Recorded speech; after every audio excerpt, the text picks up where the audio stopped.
রাধে রাধে।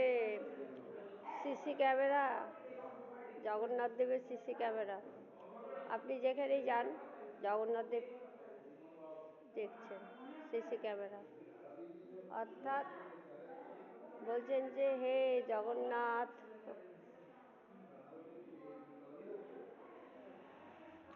আমরা জয় জগন্নাথ, আমরা জয় জগন্নাথ করি। জয় জগন্নাথ স্বামী নয়ন পথগামী ভব তুমি। তো জগন্নাথের কাছে এসে আজকে আমরা কি চাই? ধন সম্পদ, বাড়ি ঘর সব চাই, কিন্তু জগন্নাথের কাছে এসে কি চাইতে হয়?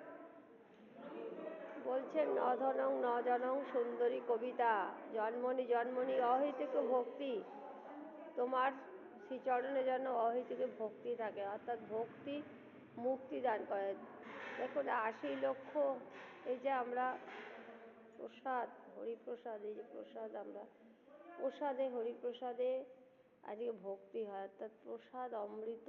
৮০ লক্ষ জনই যাওয়া আসা, কিন্তু ভক্তি হলো না। ভক্তি কেন হলো না? কেন? শ্রদ্ধা, শ্রদ্ধা নেই। শ্রদ্ধা আদৌ শ্রদ্ধা তত ভজন ক্রিয়া, অর্থাৎ শ্রদ্ধা যখন, শ্রদ্ধা না হলে কি হবে? আপনার ওই আসা যাওয়া, অর্থাৎ শ্রদ্ধা দরকার। শ্রদ্ধা, তারপরে হচ্ছে রতি, তারপরে হচ্ছে দৃঢ় গাঢ় শ্রদ্ধা। গাঢ় শ্রদ্ধা হলে মানুষের রতি হবে। রতির পরে কি হবে? মনে রতি হবে। রতি জন্মালে তখন আপনার কি হবে? নিষ্ঠা, নিষ্ঠা, নিষ্ঠা, নিষ্ঠা হবে। ইচ্ছা হবে যে ঈশ্বরের জন্য আসলাম পৃথিবীতে। নিষ্ঠা, নিষ্ঠা ভগবানের জন্য নাম গান গুণগান করতে ইচ্ছা করবে। নিষ্ঠা, নিষ্ঠার পরে রুচি হবে। রুচি হলে হরিনাম করতে ইচ্ছা করবে এবং এই যে সাধুগুরু বৈষ্ণবের কাছে আসতে ইচ্ছা করবে। সাত্ত্বিক আহার, সাত্ত্বিক আহার করতে হবে, অর্থাৎ সত্য রজ তম, এই 3 গুণের আমরা বাধা আছি, দড়ি।